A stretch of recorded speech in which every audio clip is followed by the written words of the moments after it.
नियंत्रक एवं महालेखा परीक्षण। आपको पता है नियंत्रक एवं महालेखा परीक्षण जो है एक संवैधानिक जो है कॉन्स्टिट्यूशनल बॉडी होने के साथ साथ एक स्वतंत्र निकाय भी है, मतलब कि संवैधानिक स्वतंत्र निकाय है। अगर ये संवैधानिक स्वतंत्र निकाय है मेरे दोस्तों, तो फिर इसके सेवा शर्तों, वेतन एवं योग्यता का निर्धारण भारतीय संविधान के जो है के अंतर्गत क्यों उल्लेखित नहीं किया गया है। इन्हीं सभी प्रश्नों का उत्तर मैं आप लोगों को दूंगा। और ये क्या जरूरत पड़ी इसके अंतर्गत, अगर ये संवैधानिक एवं स्वतंत्र निकाय है तो इसका वर्णन क्यों नहीं किया गया, और इसके वर्णन अगर नहीं किया गया है तो इसके सेवा शर्तों एवं योग्यता का निर्धारण किस माध्यम से किया जाता है। क्या जरूरत पड़ी संसदीय अधिनियम 1971 को बनाने की, क्यों जो है राष्ट्रपति इसके सेवा शर्तों और योग्यता का निर्धारण क्यों नहीं करता है। तो 1971 के तहत इसके सेवा शर्तों और योग्यता का निर्धारण जो है संसद के माध्यम से किया जाता है। प्रश्न तो ये बनता है। मैं निखिल रघुवंशी संपूर्ण एकेडमी के YouTube चैनल पर आपका बहुत बहुत स्वागत करता हूं। और आज जो हम टॉपिक पढ़ने वाले हैं मेरे दोस्तों, वो है आपका जो बोर्ड पर लिखा हुआ है नियंत्रण एवं महालेखा परीक्षक। बहुत शानदार तरीके से मैं आप लोगों को चीजों को सिखाऊंगा। सबसे पहले मैं आप लोगों को इसके 3 स्टेप बताता हूं कि हम 3 स्टेपों पर किसके माध्यम से बात करेंगे। सबसे पहले हम इसके सामान्य परिचय की बात करेंगे। सामान्य परिचय की जब हम बात करते हैं मेरे दोस्तों, तो हम इसके अंतर्गत जो है इसके बनने वाले प्रीलिम्स फैक्ट के ऊपर बात करेंगे। फिर हम इसके अंतर्गत जो है 148 से लेकर 151 तक सारी डिटेल के अंतर्गत हम एक के बाद एक अनुच्छेद देखेंगे। फिर हम इसके बाद ऐतिहासिक परिदृश्य के ऊपर चर्चा करेंगे। ऐतिहासिक परिदृश्य के ऊपर चर्चा करना पहले जरूरी है या नहीं, ये मैं आप लोगों को इसलिए बता रहा हूं क्योंकि मैं सबसे पहले टू द पॉइंट आप लोगों को एग्जाम के पॉइंट ऑफ व्यू से सारी चीजें कंप्लीट करा देना चाहता हूं। ऐतिहासिक परिदृश्य चूंकि जो है इंपॉर्टेंट नहीं है, इसलिए मैं उसको सबसे बाद में रखूंगा।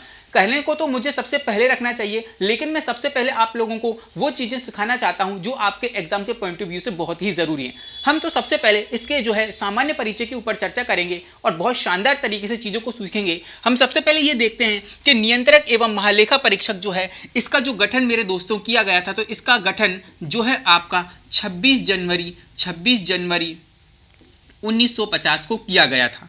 लेकिन ये एक वर्तमान स्वरूप की मैंने बात की है। जब हम वर्तमान स्वरूप की बात करते हैं तो इसका गठन 26 जनवरी 1950 को किया गया था। लेकिन क्या आप लोगों को मालूम है कि जब हम इसके ऐतिहासिक परिदृश्य की चर्चा करेंगे तब इसका जो है उल्लेख जो है 1958 में किया गया है। मतलब कि जो है ऐतिहासिक पृष्ठभूमि की चर्चा अगर हम करें तो 1958 में इसकी स्थापना की गई थी। अब 1858 में इसकी स्थापना की गई थी। तो याद रखना मेरे दोस्तों, ये इसके विकास से संबंधित है। लेकिन वर्तमान में आप लोगों से पूछेगा, इसका गठन अगर आपसे पूछेगा तो 26 जनवरी 1950 आप लोगों को बताना है। इसका मैं आप लोगों को ऐतिहासिक जब परिदृश्य सबसे बाद में पढ़ाऊंगा तो हम इसकी चर्चा करेंगे। इसलिए अभी केवल ये ध्यान रख लेना, आप लोगों को मैं बता देता हूं कि जब 1858 के अंतर्गत क्या हुआ था, जब ईस्ट इंडिया कंपनी 1600 के अंतर्गत भारत आई थी तो बहुत सारे व्यापार और व्यवसाय द्वारा उनके द्वारा किए जाते थे।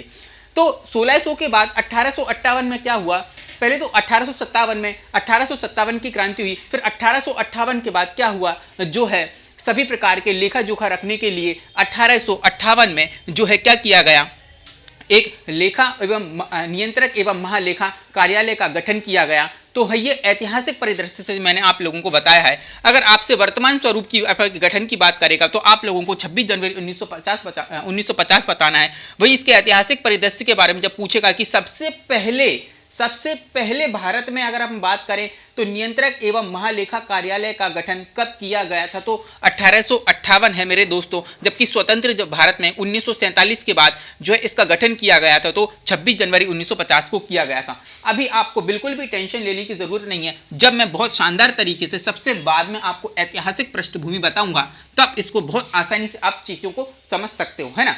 अब हम आगे बढ़ते हैं और हम ये देखते हैं कि मेरे दोस्तों यह एक जो है संवैधानिक निकाय है। क्या है आपका संवैधानिक निकाय है।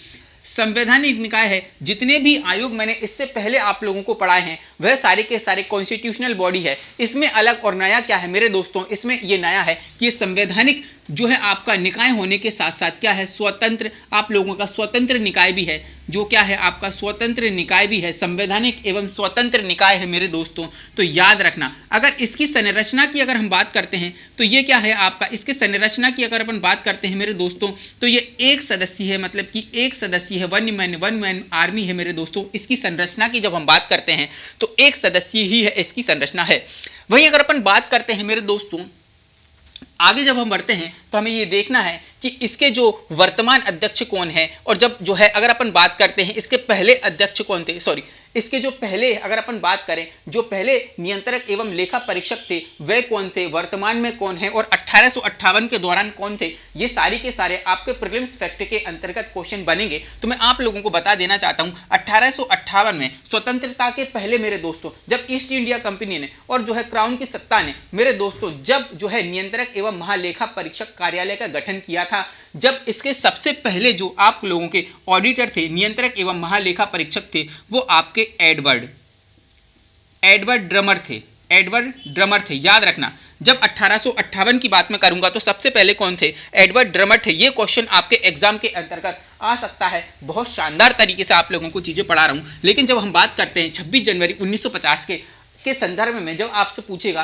पहला भारतीय जो है आप लोगों का पहला भारतीय नियंत्रक एवं महालेखा परीक्षक कौन था, तो याद रखना पहले जो भारतीय थे वो हमारे वी नरहरि राव थे। याद रखना वी नरहरि राव थे। लेकिन वर्तमान परिदृश्य की अगर हम बात करें अभी प्रेजेंट में हमारे नियंत्रक एवं महालेखा परीक्षक कौन है, तो हम बात करते हैं गिरीश चंद्र मुर्मू। और याद रखना मेरे दोस्तों गिरीश चंद्र मुर्मू जो हैं हमारे अभी वर्तमान में एट प्रेजेंट में हमारे नियंत्रक एवं महालेखा परीक्षक हैं। याद रखना। और एक क्वेश्चन आपसे पूछेगा ये कौन से नंबर के हैं, तो याद रखना 14वें नंबर के हैं। बहुत शानदार तरीके से आप लोगों को मैं चीजें सिखा रहा हूं। आगे जब हम बढ़ते हैं इसके मुख्यालय की बात की जाती है तो इसका मुख्यालय कहां पर है मेरे दोस्तों, इसका जो मुख्यालय है मेरे दोस्तों वो नई दिल्ली के अंतर्गत आता है ना। याद रखना नई दिल्ली के अंतर्गत इसका मुख्यालय आता है। इसके अगर अपन कार्य की बात करते हैं इसका जो कार्य है वो है आप लोगों का संघ एवं राज्य के वित्तीय प्रशासन की जो है निगरानी करना। क्या है वर्त जो है आप लोगों का जो है संघ एवं राज्य के वित्तीय प्रशासन की निगरानी करना। वहीं अब मैं आपसे बात करता हूं अगर हमने इसे संविधान के अंतर्गत संवैधानिक स्वतंत्र निकाय कहा है तो मेरे दोस्तों इसका उल्लेख भारतीय संविधान में कहीं ना कहीं तो हुआ होगा। तो याद रखना भारतीय संविधान के भाग 5 के अध्याय 5 में और अनुच्छेद की जब हम बात करते हैं आर्टिकल की जब हम बात करते हैं 148 से लेकर 151 तक क्या जो है इसके अंतर्गत भारतीय जो है आप लोगों का नियंत्रक एवं महालेखा परीक्षक के प्रावधानों का उल्लेख इसके अंतर्गत किया गया है। ये सारे के सारे प्रीलिम्स फैक्ट आपके एग्जाम के अंतर्गत 100% देखने को मिलेंगे। आगे जब हम चर्चा करते हैं मेरे दोस्तों तो मैंने आप लोगों को सारी की सारी चीजें बहुत शानदार तरीके से बताई हैं। और एक चीज ये भी याद रखना कि इसे जो है भारतीय संविधान के वित्तीय प्रशासन का नियंत्रक भी कहा जाता है। वो आपसे पूछ सकता है कि यह नियंत्रक जो है भारतीय संविधान के वित्तीय प्रशासन का नियंत्रक किसे कहा जाता है, तो जो याद रखना मेरे दोस्तों लेखा परीक्षक को कहा जाता है। नियंत्रण एवं लेखा परीक्षक को कहा जाता है जिसका उल्लेख संविधान के भाग 5 अध्याय 5 अनुच्छेद 148 से लेकर 151 तक दिया हुआ है। और याद रखना 148 से लेकर सविस्तृत तरीके तक 151 तक बहुत शानदार तरीके से आप लोगों को मैं चीजें पढ़ाऊंगा। याद रखना और ऐसी चीजें बताऊंगा मैं आप लोगों को कि शायद ही आपने पहले कभी जो है क्वेश्चन के बनने का तरीका ऐसा देखा हो। इस तरीके से क्वेश्चन एग्जामिनर पूछ सकता है, ये मैं आप लोगों को बहुत शानदार तरीके से चीजें बताऊंगा। फिर हम इसके ऐतिहासिक परिदृश्य पर बात करेंगे। ऐतिहासिक परिदृश्य चूंकि इंपॉर्टेंट नहीं है इसलिए मैं सबसे पीछे उसको रख रहा हूं। सबसे पहले मैं आप लोगों के लिए सिर्फ आप लोगों के लिए मेरे दोस्तों ये सारी चीजें ये प्रीलिम्स फैक्ट के अंतर्गत बनने वाली जानकारी है जो आपकी एग्जाम में सीधे छपी हुई आएगी। क्वेश्चन किस तरीके से बनाएगा ये सारी चीजें भी मैं आप लोगों को सिखाऊंगा। मेरे साथ बने रहिएगा। अब हम स्टार्ट करते हैं अनुच्छेद 148 से लेकर 151 तक क्या चीजें हमें देखनी है सविस्तृत तरीके से हम चर्चा करेंगे और ये देखेंगे कि आर्टिकल 148 के अंतर्गत क्या दिया हुआ है। बहुत शानदार तरीके से हम चीजों को सीखेंगे। अब हम बात करते हैं अनुच्छेद 148 की। 148 के अंतर्गत यह दिया हुआ है कि भाई भारत का एक जो है नियंत्रक एवं महालेखा परीक्षक होगा, जिसे हम जो है कैग के नाम से जानते हैं। किसके नाम से जानते हैं मेरे दोस्तों? कैग के नाम से जानते हैं। वहीं 148 की अब हम 1, 2 एवं सब सेक्शन 3 पे चर्चा करेंगे। जब हम 1, 2, 3 पर चर्चा करते हैं तो हम क्या देखते हैं कि जो है आप लोगों का 148(1) के अंतर्गत जो है आप लोगों का नियुक्ति एवं हटाने की प्रक्रिया आप लोगों को देखने को मिलेगी। तो मेरे दोस्तों नियुक्ति कौन करता है? इसकी नियुक्ति कौन करता है? राष्ट्रपति करता है।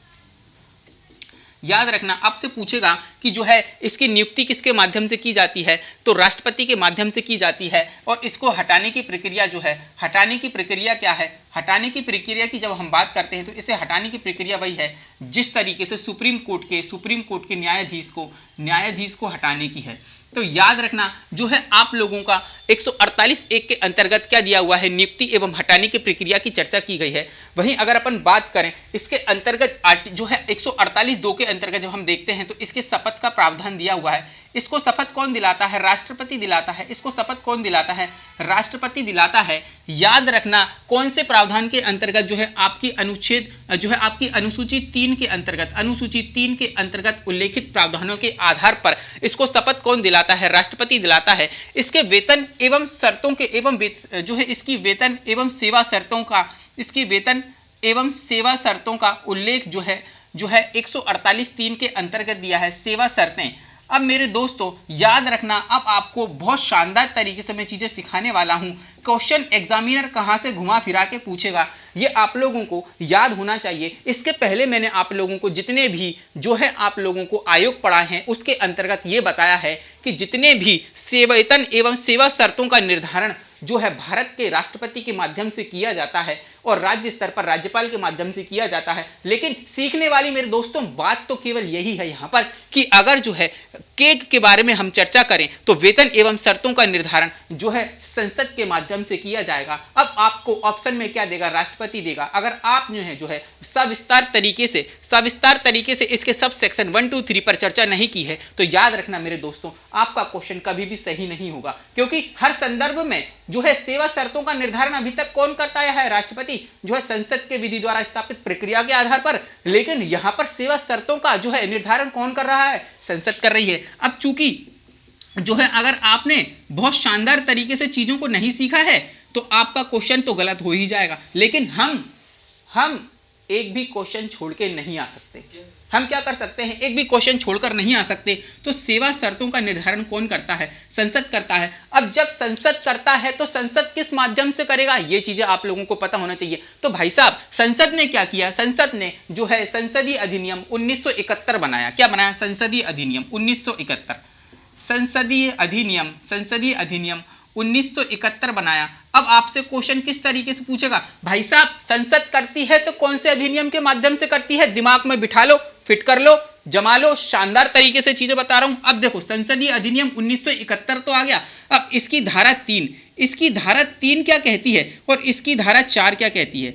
इसकी धारा 3 क्या कहती है और इसकी धारा 4 क्या कहती है? ये देखना कि जो सेवा एवं शर्तें हैं, अगर अपन धारा 3 की बात करें, अगर इसके अंतर्गत वेतन का जो है क्या किया गया है मेरे दोस्तों? वेतन का निर्धारण किया गया है। और वेतन का निर्धारण किसके माध्यम से किया जाएगा मेरे दोस्तों? संसदीय अधिनियम 1971 के माध्यम से संसद इसका निर्धारण करेगी। और वेतन इसका कितना होगा? भाई साहब इसका वेतन उतना ही होगा जितना कि सुप्रीम कोर्ट के न्यायाधीशों का होता है। अब आपसे क्वेश्चन कहां पूछेगा? याद रख रहा हूं एग्जामिनर का माइंड रीड करके आप लोगों को चीजें बता रहा हूं कि क्वेश्चन कहां आपसे पूछेगा। वो पूछेगा कि सुप्रीम कोर्ट के न्यायाधीश, तो आपके ऑप्शन में लिखा मिलेगा प्रधान न्यायाधीश। जबकि प्रधान न्यायाधीश मत लगा देना, मुख्य न्यायाधीश मत लगा देना, गलत हो जाएगा। क्या हो जाएगा मेरे दोस्तों? जो धारा 3 के अंतर्गत वेतन उतनी ही होगी जो सुप्रीम कोर्ट के अन्य न्यायाधीशों की रहती है। मतलब कि यहाँ पर अगर इसके वेतन की बात करें तो 2.5 लाख रुपए इसकी वेतन होगी। वही अगर अपन बात करते हैं मेरे दोस्तों धारा 4 की, तो धारा 4 के अंतर्गत मैंने आप लोगों को क्या बताया है?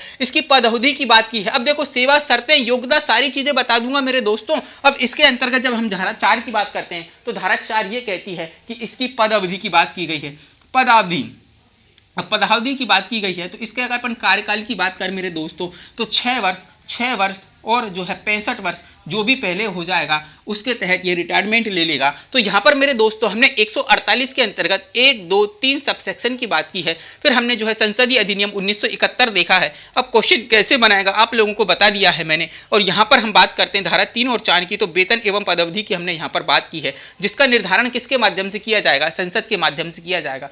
आप जो है राष्ट्रपति लगा के मत आ जाना, नहीं तो आपके क्वेश्चन का आंसर गलत हो जाएगा। बहुत शानदार तरीके से हम चीज़ों को सीख रहे हैं। अब हम आगे बढ़ते हैं। अब हम बात करते हैं इसके 148 की। अगर अपन बात करें तो हमने सारी चीज़ें देख ली हैं। अब हम आगे बढ़ते हैं और बात करते हैं हमें आगे क्या क्या चीज़ें देखना है। 148 देखो 4 हमारा क्या कहता है, भारत सरकार एवं राज्य सरकार के अधीन पद का धारण नहीं करेगा, पद धारण नहीं करेगा मेरे दोस्तों। तो 148(4) ये कहता है आप लोगों का कि भारत सरकार एवं राज्य सरकार के अधीन पद धारण नहीं करेगा, मतलब कि रिटायरमेंट के बाद निचले स्तर पर भी क्या कर सकता, निचले स्तर पर कोई भी पद धारण नहीं कर सकता जो भारत सरकार एवं राज्य सरकार के अधीन आते हैं। वहीं अगर अपन बात करें 148(5), तो 148(5) क्या कहता है मेरे दोस्तों की केक जो है, मतलब कि हमारा नियंत्रक एवं लेखा महापरीक्षण है जो है आप लोगों का, वह प्रशासन के लिए नियम, अगर अपन बात करें केक के लिए जो प्रशासनिक नियम बनाए जाएंगे वह किसके माध्यम से बनाए जाएंगे भाई, जो है राष्ट्रपति के माध्यम से बनाए जाएंगे। याद रखना मेरे दोस्तों 148(5) या कहता है 5 ये कहता है कि भाई केक से संबंधित जो है प्रशासन के लिए जो नियम बनाएगा वह कौन बनाएगा, आपका राष्ट्रपति बनाएगा। वहीं अगर अपन बात करें 148(6) क्या कहता है कि वेतन एवं भत्ते जो है किसके माध्यम से दिए जाएंगे, संचित निधि के माध्यम से दिए जाएंगे। आप बोलोगे सर जी आप तो हमें ये बता रहे थे कि जो है आप लोगों का सेवा शर्तों का निर्धारण किसके माध्यम से किया जाता है, संसद के माध्यम से किया जाता है, लेकिन आप हमें ये बता रहे हैं कि वेतन एवं भत्ते संचित निधि से दी जाएंगे। तो चीजों को समझना, वेतन एवं भत्तों का योग्यता सेवा शर्तों का निर्धारण जो है संसदीय अधिनियम 1971 के माध्यम से निर्धारित किए जाएंगे। क्या किए जाएंगे, निर्धारित किए जाएंगे, कितना देना है कितना नहीं देना है। और याद रखना ये जो वेतन भत्ते दिए जाएंगे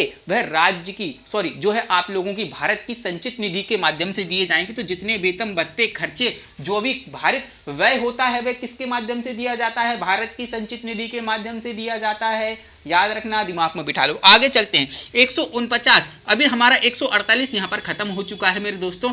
148 के ऊपर जो है सविस्तार तरीके से चर्चा हो गई है, बनने वाले क्वेश्चन हो गए हैं। 149 हमारा क्या करता है कि भाई जो कर्तव्य एवं शक्ति हैं संसद द्वारा निर्धारित की जाएंगी, अब भी बताया था आप लोगों को, सारी चीजें बता दी गई हैं किसके माध्यम से निर्धारित की जाएंगी, संसदीय अधिनियम 1971 के माध्यम से जो है निर्धारित की जाएंगी आप लोगों को। और एक बात बता देता हूं 1900 जो है आप लोगों का 150 की अगर अपन बांटते हैं, आर्टिकल 150 की जब हम चर्चा करते हैं क्या लिखा हुआ है कि भाई संघ एवं राज्य हेतु प्रारूप का निर्धारण जो है कौन करेगा मेरे दोस्तों, राष्ट्रपति करेगा। किसकी सहायता से करेगा, जो है केक की सलाह पर करेगा। तो याद रखना संघ एवं राज्य के हेतु जो प्रारूप का निर्धारण किया जाएगा वह केक की सलाह पर राष्ट्रपति करेगा। और याद रखना 151 के अंतर्गत क्या दे रखा है कि केक जो है अपना वार्षिक प्रतिवेदन, मतलब कि जो वार्षिक जो प्रतिवेदन होता है, जो वार्षिक जो रिपोर्ट होती है किसके समक्ष प्रस्तुत करता है, तो राष्ट्रपति के समक्ष प्रस्तुत करता है। राष्ट्रपति क्या करता है, उस रिपोर्ट को संसद को जो है क्या करती है, आप लोगों को जो है संसद के समक्ष प्रस्तुत करती है। यहां तक आप लोगों को लोग पढ़ा के छोड़ देंगे, लेकिन आप लोगों को मैं बता देता हूं क्वेश्चन एग्जामिनर कैसे पूछेगा। क्वेश्चन तो एग्जामिनर ये पूछेगा कि जो केक द्वारा जो रिपोर्ट जो है प्रस्तुत की जाती है, जिसे राष्ट्रपति संसद में प्रस्तुत करता है, उस रिपोर्ट का जो है उस रिपोर्ट को जो है अगर अपन बात करें उस रिपोर्ट को कौन जो है अध्ययन करता है, उसका अध्ययन कौन करता है, तो मेरे दोस्तों तो रिपोर्ट जो है केक राष्ट्रपति को सौंपेगा, राष्ट्रपति उसे संसद के समक्ष प्रस्तुत करेगी। और उस रिपोर्ट का अध्ययन कौन करेगा, लोक लेखा समिति के माध्यम से किया जाएगा। तो क्वेश्चन तो यही पूछा जाएगा, जब बहुत डीप से आपसे क्वेश्चन बनाएगा तो यही पूछा जाएगा, जो है लोक लेखा समिति जो है अध्ययन करती है, किसका करती है, जो है वार्षिक प्रतिवेदन का अध्ययन करती है। तो मेरे दोस्तों 148 से लेकर 151 तक हमने बहुत शानदार तरीके से हमने चीज़ों को सीख लिया है। अब हम बात करते हैं इसके ऐतिहासिक परिदृश्य की। मैंने आप लोगों को पहले ही कहा था कि मैं आप लोगों को बहुत सटीक जानकारी दूंगा, और जो भी आप लोगों की जो बचा हुआ मैटर है, हम जो है आप लोगों को ऐतिहासिक परिदृश्य की अब चर्चा करेंगे जो हमारा बचा हुआ है। तो ऐतिहासिक परिदृश्य भले से ज़्यादा इंपॉर्टेंट ना हो, है ना, लेकिन हम फिर भी उस पर चर्चा करेंगे। तो अब आइए हम बात करते हैं ऐतिहासिक परिदृश्य पर। ऐतिहासिक परिदृश्य की अगर अपन देखो चर्चा करें तो आप लोगों को सीधा सीधा बहुत ही पॉइंट टू पॉइंट आप लोगों को बता देता हूं कि यहाँ से अगर क्वेश्चन आते भी हैं तो आप बिल्कुल भी शानदार तरीके से उस चीज़ को बना लो। देखो मैंने आप लोगों से यहाँ पर क्या लिखा हुआ है कि 1858 में ब्रिटेन की सरकार भारत में एक महालेखा कार्यालय की स्थापना करती है। अब क्यों करती, 1600 में जब ईस्ट इंडिया कंपनी थी, 1600 में जब ईस्ट इंडिया कंपनी आई थी, फिर जो है 1857 की क्रांति हुई थी। तो यहाँ पर जितना भी आप लोगों का व्यापार व्यवसाय हो रहा था, उस पर उसका लेखा जोखा करने के लिए क्या किया गया था, एक तो ब्रिटिश ईस्ट इंडिया जो कंपनी थी उसका जितना भी शासन था, है ना, उसका शासन था वो अंग्रेजों द्वारा क्राउन की सत्ता के हाथ में चला गया था। फिर जितना भी लेखा जोखा व्यापार जो भी होता था, उसके लिए 1858 में क्या किया गया था मेरे दोस्तों, ब्रिटेन की सरकार ने एक महालेखा कार्यालय की स्थापना की थी। अब आपको देखना चीजों को कनेक्ट करना, मैंने आप लोगों को सबसे पहले सामान्य परिचय में क्या बताया था, वही चीज आपको यहाँ पर देखने को मिलेगी। फिर 1860 में जब पहली बार महालेखा कार्यालय की स्थापना की गई, तो 1860 में एडवर्ड ड्रमंड को पहले ऑडिटर जनरल के रूप में नियुक्त किया गया। तो यहाँ पर आपसे अगर इस संदर्भ में क्वेश्चन पूछता है कि पहला जो हमारा ऑडिटर जनरल कौन था, वो था आप लोगों का एडवर्ड ड्रमंड था। लेकिन जब आपसे 26 जनवरी 1950 की बात के संदर्भ में जब पूछा जाएगा कि पहले भारतीय कौन थे, तो मैंने आप लोगों को बताया था पी नरहरि राव थे। अब क्वेश्चन आपसे यहां से भी बना सकता है ऐतिहासिक पृष्ठभूमि से। फिर 1919 का भारत शासन अधिनियम आता है, जिसमें भारत शासन अधिनियम के तहत महालेखा परीक्षक के नियंत्रण से मुक्त कर दिया गया। अब मैंने आप लोगों को क्या बताया था कि ये एक तरीके का संवैधानिक एवं स्वतंत्र एवं स्वायत्त क्या है आप लोगों का निकाय है। तो यहां पर देखने को, यहां पर 1919 को जो भारत शासन अधिनियम आया था, उसके तहत महालेखा परीक्षक को जो है, महालेखा जो परीक्षक तो उसको नियंत्रण से, सरकार के नियंत्रण से मुक्त कर दिया गया, इसलिए वह एक स्वतंत्र निकाय है संवैधानिक होने के साथ साथ। पर 1935 का भारत शासन अधिनियम आता है, जिसमें प्रांतीय लेखा परीक्षकों के लिए जो है प्रावधान दिए गए हैं। कहने का मतलब मेरा है कि जो आपका जो महालेखा परीक्षक होगा, वह जो है भारत के साथ साथ प्रांतों का भी क्या करेगा, आप लोगों का क्या करेगा, लेखा परीक्षण करेगा, अगर सरकार वह चाहेगी तो, है ना। फिर आगे जब हम बढ़ते हैं 1936 की बात करते हैं, 36 में महालेखाकार के कार्यों और उत्तरदायित्वों का यहाँ पर निर्धारण किया गया था 1936 के माध्यम से। फिर 26 जनवरी 1950 को हमारा जब संविधान लागू हुआ था मेरे दोस्तों, तो उसमें क्या किया गया था, आर्टिकल 148 के तहत राष्ट्रपति के द्वारा एक जो है की महालेखाकार नियंत्रण परीक्षक की नियुक्ति कर दी गई थी। तो याद रखना, अब चीजें आप लोगों की सारी कनेक्ट हो गई होंगी जो मैंने आप लोगों को आगे बताया है। अब हम अगर अपन बात करें 1971 की, तो 1971 में क्या कहा गया था कि जो केग है, मतलब कि जो केग है, उसके कर्तव्यों, सेवा शर्तों एवं शक्तियों का निर्धारण किया गया था। अब यहाँ पर आप लोगों को कनेक्ट करने की चीज क्या है वो बता देता हूँ कि 1971 जब मैंने आप लोगों को अभी बताया था कि संसदीय अधिनियम के माध्यम से क्या किया गया था, इसके सेवा शर्तों का निर्धारण किया गया था। क्यों किया गया था, क्योंकि संविधान के अंतर्गत इसका उल्लेख नहीं है, इसलिए क्या है, अब आप लोगों को चीजें समझ में आ गई होंगी कि संविधान के अंतर्गत उसका उल्लेख नहीं किया गया था, उसके सेवा शर्तों का निर्धारण नहीं किया गया था, जो है कॉन्स्टिट्यूशनल बॉडी होने के बावजूद भी। तो यही जो है आप लोगों के इसके सेवा शर्तों के निर्धारण करने के लिए 1971 में संसदीय अधिनियम 1971 लाया गया, और उसी के माध्यम से क्या किया गया, सेवा शर्तों का क्या किया गया, निर्धारण किया गया। यही वह बात कहता है आपका 1971। आप लोगों के समझ में आ गई होंगी सारी की सारी चीजें। अब आप मेरे को एक बात बताओ कि आपको क्लास कैसी लगी और वीडियो कैसा लगा, और आप लोगों से मैं एक्सपेक्ट करता हूं कि आप इस वीडियो को ज़्यादा से ज़्यादा लाइक करेंगे, शेयर करेंगे, कमेंट भी करेंगे। और मेरा टारगेट है कि इस क्लास के माध्यम से मेरे दोस्तों आप लोगों को सारी की सारी चीज़ें पढ़ा दूँ। ये मेरा टारगेट है, सारे आयोग आप लोगों को कंप्लीट करवा दूंगा, बहुत शानदार तरीके से करवा दूंगा, पॉइंट टू पॉइंट करवा दूंगा। इसलिए आप संपूर्ण एकेडमी के यूट्यूब चैनल पर बने रहें और चैनल को जो है ज़रूर से ज़रूर सब्सक्राइब कर लें। और इस चैनल पर जो भी आप लोग जो है क्लासेस देख रहे हैं, उसको ज़रूर से ज़रूर लाइक कीजिएगा मेरे दोस्तों। आपका एक लाइक मुझे बहुत मोटिवेट करता है। इसलिए मैं अगले जो है क्लास के अंतर्गत किसी अगले आयोग पर चर्चा करेंगे हम। तब तक के लिए मुझे दीजिए इजाज़त। तब तक के लिए जय हिंद और धन्यवाद।